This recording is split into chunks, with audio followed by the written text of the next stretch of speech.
Olá, queridos alunos! Estou com muita saudade de vocês e espero que todos vocês estejam bem. Muito bem, na aula de história de hoje abordaremos o tema capitanias hereditárias. Veremos como vai funcionar essa forma, essa tentativa de colonização do território brasileiro. Esta é uma aula de história destinada para os 7º anos do ensino fundamental e quem vai falar com vocês sobre as capitanias hereditárias sou eu, a professora Aline, de História.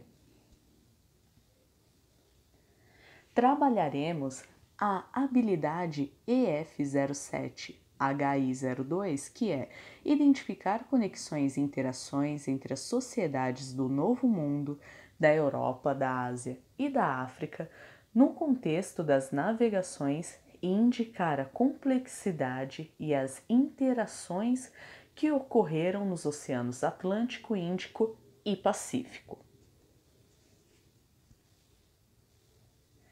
Muito bem, na aula passada nós tínhamos estudado que o fato dos portugueses não terem encontrado inicialmente metais preciosos, ouro, prata, diamantes, no território brasileiro fez com que os portugueses deixassem de lado essas terras no continente americano. Afinal, eles estavam bem mais a fim de continuar faturando muito dinheiro no comércio de especiarias no Oriente, certo? O que vai acontecer é que vimos também na nossa última aula que os franceses começaram a invadir o território brasileiro, porque eles estavam querendo ter terras também no continente americano. Deu muito trabalho para expulsar esses franceses das terras brasileiras. Tanto é que os portugueses tiveram que mandar várias expedições para, enfim, conseguir expulsar esses franceses do Nordeste brasileiro. A coroa portuguesa, o rei de Portugal, ele percebeu que ele precisaria ocupar essas terras, senão ele ia acabar perdendo essas terras para outros povos europeus. E, embora ele não quisesse investir dinheiro na colonização das terras brasileiras, ele também não queria perder essas terras.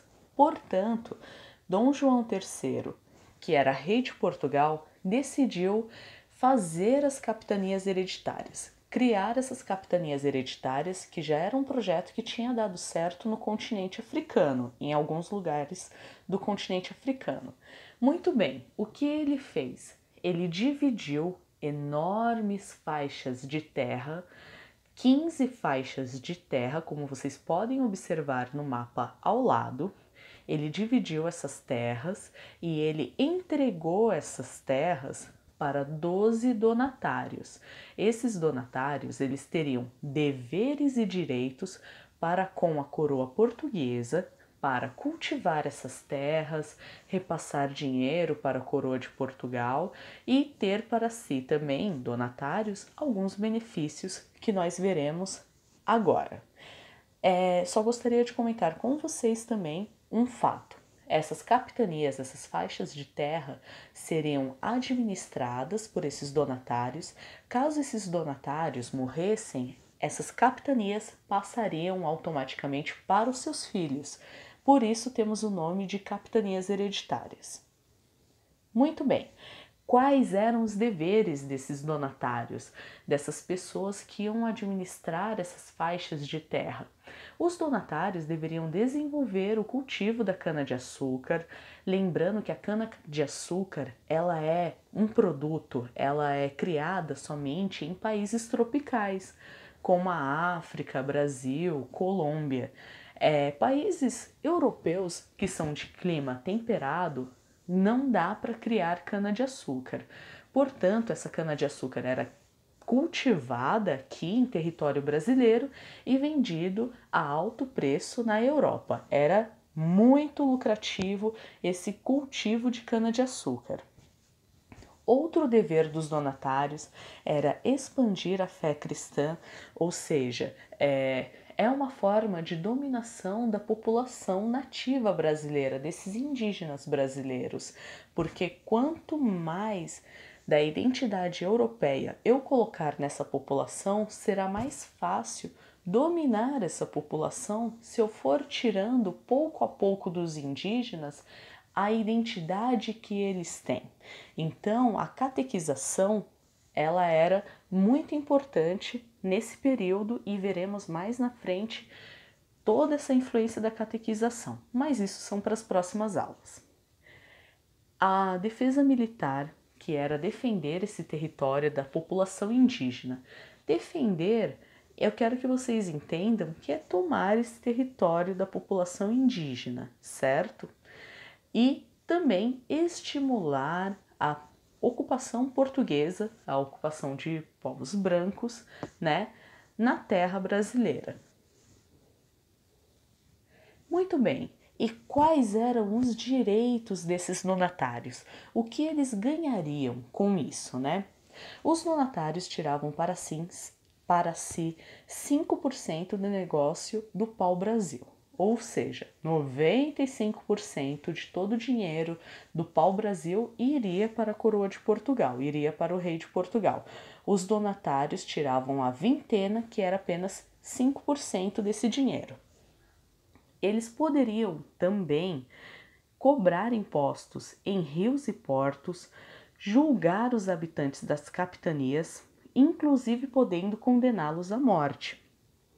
Porém, as únicas pessoas que poderiam ser condenadas à morte pelos donatários das capitanias hereditárias eram índios, negros e homens livres pobres, ou seja, homens brancos ricos não poderiam ser condenados à morte. Eles também, os donatários, poderiam conceder sesmarias, que é conceder áreas do tamanho de fazendas para outras pessoas cultivarem, e assim essas outras pessoas repassariam dinheiro para esses donatários.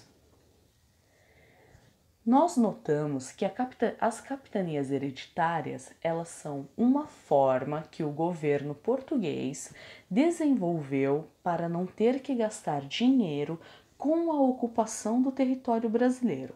E além disso, além de não ter que gastar dinheiro com a ocupação do território brasileiro, ele não teria o risco de perder esse território e ainda assim os donatários teriam que repassar o dinheiro do pau-brasil, repassar também ganhos com a cana-de-açúcar. A coroa portuguesa, ela traçou um plano para sair ganhando em todas as frentes, como as capitanias hereditárias. Porém, nisso não vai dar tão certo.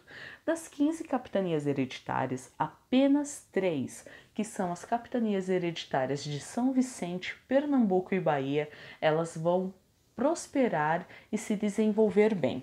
As outras capitanias hereditárias, elas vão ser um grande fracasso por alguns motivos.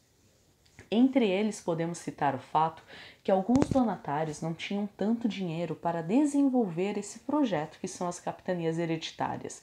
Então, ele vendo que não teria dinheiro para conseguir um policiamento, para conseguir soldados para se proteger das populações indígenas, que não teria tanto dinheiro para desenvolver o cultivo da cana-de-açúcar, muitos donatários não chegaram nem a ir para o Brasil. Eles receberam a carta de doação e continuaram em Portugal, ou seja, várias capitanias hereditárias nem começaram a ser desenvolvidas.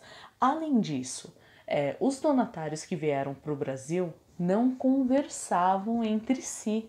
Isso dificultava bastante no desenvolvimento das capitanias hereditárias. Devemos lembrar também que as populações indígenas estavam resistindo a dominação e apropriação que os portugueses estavam tendo das terras brasileiras. Devemos nos lembrar que as populações indígenas são as populações nativas do território brasileiro. Então, eles começaram a perceber que esses portugueses estavam chegando, explorando a terra, expulsando eles, indígenas, das terras e muitas vezes obrigando eles a trabalharem para os portugueses. Então os indígenas, eles vão resistir, eles vão entrar em guerra com os portugueses para se defender e defender também as suas terras. Além disso, há também a grande dificuldade de administrar faixas territoriais tão grandes. É uma administração muito difícil, afinal, várias capitanias hereditárias são do tamanho de estados atualmente.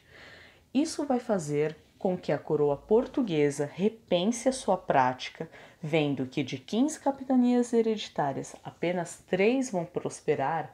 O governo português, o rei de Portugal, ele vai perceber que tem que desenvolver outra tática para colonizar o território brasileiro. Na próxima aula, nós veremos como vai funcionar o governo geral, que é essa nova tática de colonização do território brasileiro. Tudo bem? Meus queridos, eu agradeço vocês terem assistido a aula. Espero que todos vocês estejam bem. Beijos e abraços da professora Aline.